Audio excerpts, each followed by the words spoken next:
विद्यार्थियों, हमारे इस रीट यूट्यूब चैनल पर आपका स्वागत और हार्दिक अभिनंदन है। हमने पिछली कक्षा में व्यंजन संधि पढ़ी थी। अब हम आज विसर्ग संधि पर चर्चा करेंगे।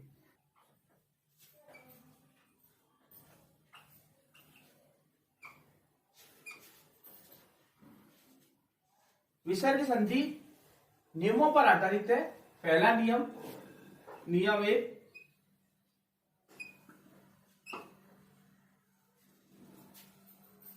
विसर्ग के स्थान पर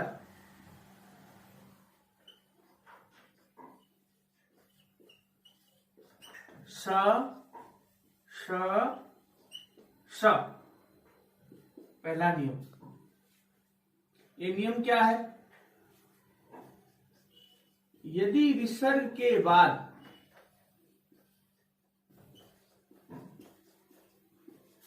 वर्ग का पहला दूसरा वर्ण तथा श, श, श हो तो विसर्ग के स्थान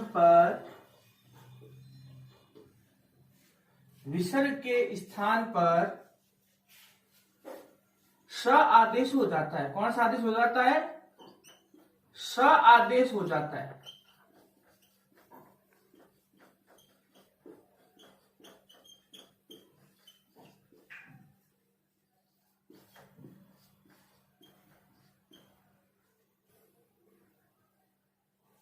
पहला नियम क्या है? विसर्ग के स्थान पर स, तालव्य, मूर्धन्य और दंत्य सकार कब होगा? यदि विसर्ग के बाद में वर्ग का पहला दूसरा वर्ण हो या क्या हो, श, श, श हो, तो विसर्ग के स्थान पर क्या हो जाएगा? स का प्रयोग होगा। इन तीनों स का प्रयोग होगा। पहला स कौन सा है? तालव्य, दूसरा मूर्धन्य, तीसरा दंत्य सकार। अब हम इस सूत्र को उदाहरण के माध्यम से समझेंगे। यानी कि विसर्ग के बाद में क्या होना चाहिए? वर्ग का पहला दूसरा वर्ण। वर्ग क्या होना चाहिए? पहला दूसरा वर्ण। और क्या होना चाहिए? श, श और श। अगर विसर्ग के बाद में क्या होगा? वर्ग का पहला दूसरा वर्ण होगा, श, श, श होगा, तो इस विसर्ग के स्थान पर क्या हो जाएगा? तालव्य सकार, मूर्धन्य सकार या दंत्य सकार हो जाएगा। यानी कि विसर्ग को ये जो तीनों स है इसमें बदल दिया जाएगा। अब हम इसको उदाहरणों के माध्यम से समझते हैं। नमः ते, हमारा नियम क्या कहता है? विसर्ग के बाद में क्या होना चाहिए? वर्ग का पहला या दूसरा वर्ण। तो विसर्ग के बाद में क्या आता है? तो क्या अपने वर्ग का पहला वर्ण, तो यहां पर क्या हो जाएगा? नमस्ते, नमस्ते। दूसरा उदाहरण, विष्णु त्राता। अब त्राता, त्र में क्या है? त और र, संयुक्त व्यंजन है त और र। त और र मिलके क्या बनेंगे? त्र। तो वर्ग का पहला वर्ण आ गया, तो यहां पर क्या हो जाएगा? विष्णु त्राता। तीसरा, रामः त्राता। इसमें भी क्या है? त्र में क्या है? त और र का संयुक्त व्यंजन, तो त पहला हो गया, तो क्या हो जाएगा? रामस त्राता, रामस त्राता। अब चौथा उदाहरण, कह चित्त। तो यहां पर विसर्ग के बाद में क्या है? वर्ग का पहला वर्ण है, च वर्ग का च पहला होता है, तो यहां पर क्या हो जाएगा? कश्चित। पांचवा उदाहरण,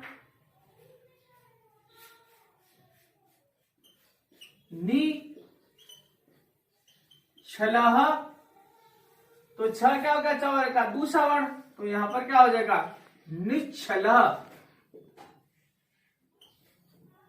छठा उदाहरण, बालकः चलती।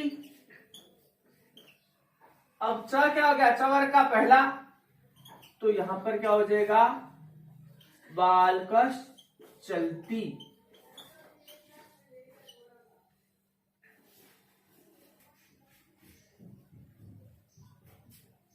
सातवां उदाहरण, धनुः टंकारः वृद्ध ठगती। देव देवः ठक्कुरः। अब क्या होगा यहां पर, ट वर्ग क्या है, वर्ग का पहला वर्ण है, यहां पर क्या हो जाएगा, धनुष टंकारः। धनुष टंकारः, यहां पर ठ क्या है, वर्ग का, ट वर्ग का दूसरा वर्ण, तो यहां पर क्या हो जाएगा, वृद्धस ठगती। यहां पर क्या है, ठ क्या है, ट वर्ग का दूसरा वर्ण, तो यहां पर क्या हो जाएगा, देवस ठक्कुरः। देवस ठक्कुरः।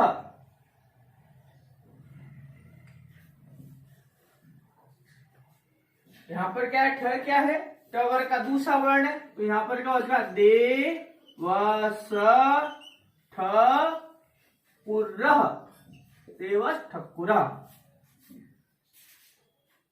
हमने पढ़ा कि विसर्ग के स्थान पर स होता है, तालव्य सकार, मूर्धन्य सकार और दंत सकार। हमारे अंदर ये प्रश्न उठता है कि ये तीनों स है, तालव्य सकार, मूर्धन्य सकार, दंत सकार, ये कहाँ कहाँ होगा। अब हम उसको समझेंगे कि दंत सकार का प्रयोग कहाँ होगा, तालव्य सकार का प्रयोग कहाँ होगा, मूर्धन्य सकार का प्रयोग कहाँ होगा। देखेंगे कि दंत सकार का प्रयोग कहाँ होगा। यदि विसर्ग के बाद में त वर्ग हो, विसर्ग के बाद में क्या हो, त वर्ग हो, तो विसर्ग के स्थान पर क्या हो जाएगा, दंत सकार हो जाएगा, तो यहां पर क्या हो जाएगा, नमस्ते। अब दूसरा, क चित, यदि विसर्ग के बाद में च वर्ग होगा, तो यहां पर क्या हो जाएगा, ताल्य सकार का प्रयोग होगा। यदि विसर्ग के बाद में ट वर्ग का प्रयोग होगा, तो वहां पर क्या होगा, मूर्धन्य सकार का प्रयोग होगा।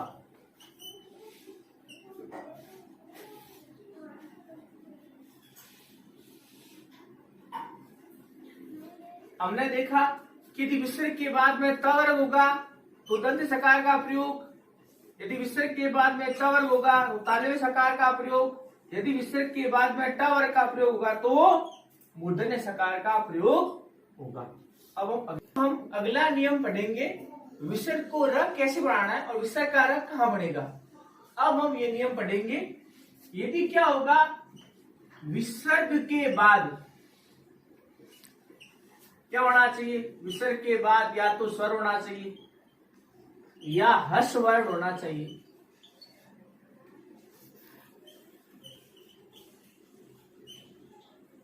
विसर्ग के बाद या तो स्वर या हर्ष वर्ण होने पर विसर्ग को क्या हो जाएगा, र आदेश हो जाएगा।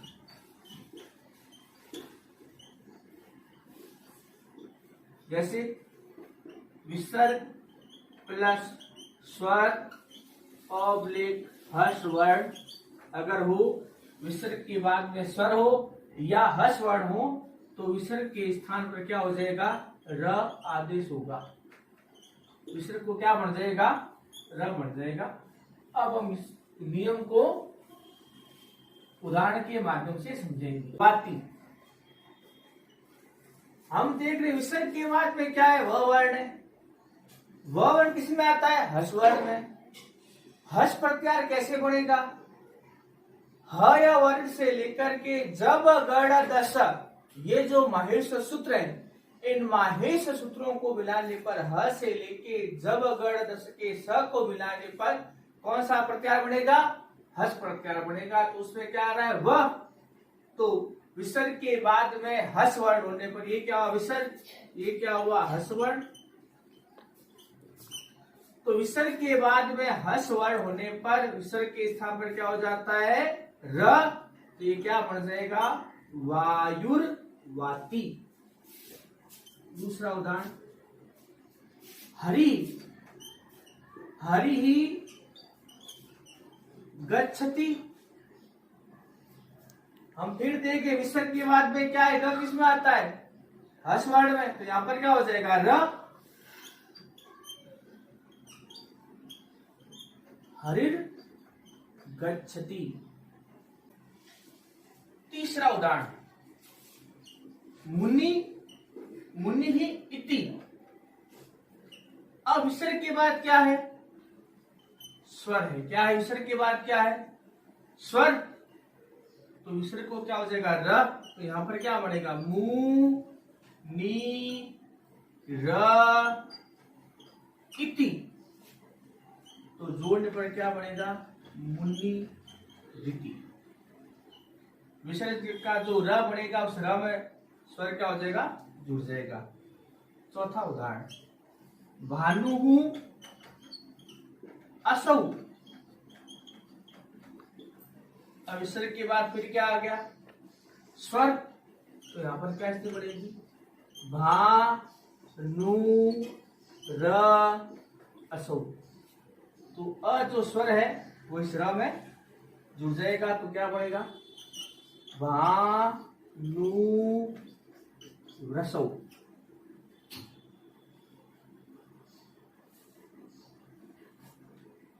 हमने पढ़ा कि विसर्ग के स्थान पर र कैसे बनता है। अब हम अगला नियम पढ़ेंगे। अब हम नियम तीसरा पढ़ेंगे। इसमें दो सूत्रों का प्रयोग होगा। पहला सूत्र क्या है? रूढ़ी। र के सामने र हो, यदि र के सामने र हो जाए तो पूर्व र का लोप हो जाता है। यानी कि र के सामने क्या हुआ? र। तो पूर्व र का क्या हुआ? लोप। और लोपे जिस र का लोप हुआ है उस र से पहले जो अण विद्यमान है, अण का मतलब क्या हुआ? अ ई उ। तो र के सामने अगर र आ गया तो पूर्व र का क्या हुआ? लोप। और ये सूत्र क्या कहता है? जिस र का लोप हुआ है उससे पहले के अण को, अण में क्या आता है? अ ई उ। तो अ है तो उसको क्या होगा? आ। ई है तो क्या हो जाएगी? ई। और उ है तो क्या हो जाएगा? उ। अब हम इसको उदाहरणों के माध्यम से समझेंगे। ये कह रहा है विसर्ग के बाद में र हो, विसर्ग के बाद में क्या हो? र हो। विसर्ग के बाद में यदि र होगा, विसर्ग के बाद में क्या होगा? र होगा। तो विसर्ग के स्थान पर भी र हो जाएगा और उस र का क्या हो जाएगा? लोप हो जाएगा। फिर एक बार समझाता हूं आपको कि विसर्ग के सामने यदि र का प्रयोग होगा, यदि विसर्ग के सामने र होगा तो विसर्ग के स्थान पर क्या हो जाएगा? र। और उस र का क्या हो जाएगा? रोरी सूत्र से क्या हो जाएगा? लोप। पहला कार्य ये होगा। दूसरा कार्य क्या होगा? दूसरा कार्य ये होगा कि जिस र का लोप हुआ है उसके पूर्व के अण को, अण मतलब अ ई और उ को क्या हो जाएगा? दीर्घादेश कर दिया जाएगा। अब हम इस नियम को उदाहरणों के माध्यम से समझें। पहला उदाहरण, पुनः रमते। हम देखते हैं नियम के अनुसार विसर्ग के बाद में क्या है? र का प्रयोग। तो विसर्ग के स्थान पे क्या हो जाएगा? र। तो क्या हो जाएगा? पुनर्रमते। और दो र हो गए, पूर्व में एक बाद में। तो पूर्व र का क्या हो जाएगा? लोप। और जिस र का लोप है उससे पहले क्या है? न में अ क्या हो जाएगा? दीर्घ। तो यहां पर क्या बन जाएगा? पुनः रमते। तो क्या लिखेगा? पुनः रमते। विसर्ग के बाद में क्या है? र। तो विसर्ग के स्थान पर क्या हो जाएगा र, और र के सामने र आने पर र का क्या हो जाएगा लोप, और र से पहले जो वर्ण है, जो स्वर है, उसको क्या हो जाएगा दीर्घ, तो अ को क्या हो गया आ, तो पुनः रमते। दूसरा हरि ही रम्य, हम देख रहे विसर्ग के बाद फिर र है, तो विसर्ग को क्या हो जाएगा र, हरिर रम्य, तो र के सामने र आने पर क्या हो जाएगा पूर्व र का लोप, और जिस र का लोप से पहले कौन सा स्वर है ई, तो इसको क्या कर देंगे दीर्घ, तो क्या हो जाएगा हरि रम्य, क्या हो जाएगा हरि रम्य। अगला उदाहरण शंभु शंभु राजते, विसर्ग के बाद क्या है र, तो यहां पर क्या हो जाएगा शंभुर राजते, शंभु राजते, र के सामने र, तो पूर्व र का क्या हो गया लोप, उसके आगे कौन विद्यमान है स्वर उ, तो उसको कर देंगे दीर्घ, तो यहाँ पर क्या हो जाएगा शंभु शंभु राजते। विसर्ग के स्थान पर उत आदेश।